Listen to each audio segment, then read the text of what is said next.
જે કથા સાંભળવા માત્રથી વાજપેયી યજ્ઞનું ફળ પ્રાપ્ત થાય છે અને જેઓના માતા પિતા તથા પુત્ર વગેરે નીચ ગતિને પામ્યા હોય તેઓના માતા પિતા તથા પુત્ર વગેરે આ એકાદશીના પુણ્યની મહત્તાથી સ્વર્ગને પામે છે, એમાં કાંઈ પણ સંશય નથી.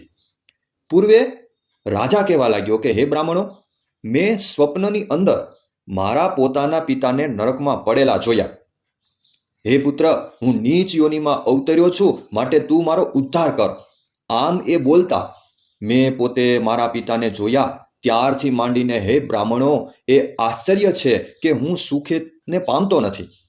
તેમ હમણાં આ મારું મોટું રાજ્ય પણ મને દુઃખ દેનારું થઈ પડ્યું છે. ઘોડા, હાથી અને રથો એ સર્વે મને કોઈ પણ રીતે ગમતા નથી. ખજાનો પણ મને સુખકારી નથી. તે મને કશું પણ સુખ દેનારું નથી. હે પ્રભુ, મેં સ્વપ્નને વિશે મારા પોતાના પિતાને નરકમાં પડેલા જોયા. તેણે મને તારો એમ કહ્યું. તેથી જ હું દુઃખને પ્રાપ્ત થયો છું. હે ભગવાન, તમે તારવાનો ઉપાય બતાવો. હે બ્રાહ્મણ, હું મારો આ સંશય આપને પૂછવા આવ્યો છું. આવું રાજાનું બોલવું સાંભળી અને મુનિઓમાં શ્રેષ્ઠ એવા પર્વત મુનિ ધ્યાનથી નેત્રને સ્થિર કરીને થઈ ગયેલું અને થનારું એ વિચારવા લાગ્યા.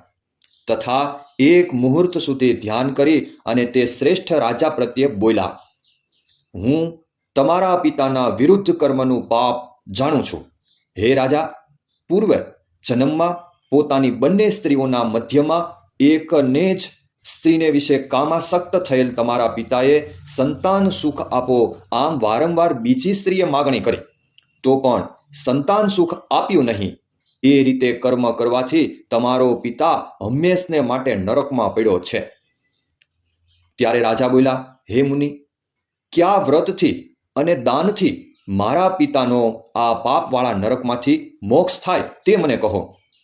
પર્વત મુનિ બોલ્યા, માગસર મહિનાના શુક્લ પક્ષને વિશે મોક્ષા નામે વિષ્ણુની તિથિ છે. તે મોક્ષા એકાદશીનું વ્રત તમે સઘળાએ કરીને તેનું પુણ્ય તમારા પિતાને આપશો કે તરત તે પુણ્યના સામર્થ્યથી તમારા પિતાનો મોક્ષ થશે. આવું પર્વત મુનિનું વાક્ય સાંભળ્યા પછી તે રાજા પોતાને માણસો, સર્વપુત્રો અને સ્ત્રીઓ સાથે વિધિપૂર્વક વ્રત કરી અને પોતાના પિતાને પુણ્ય આપ્યું. જ્યારે તે પુણ્ય દીધું ત્યારે સ્વર્ગમાંથી પુષ્પોની વૃષ્ટિ થઈ અને દેવગણોએ સ્તુતિ કરતો વૈખાનસ રાજાનો પિતા એ સ્વર્ગમાં ગયો.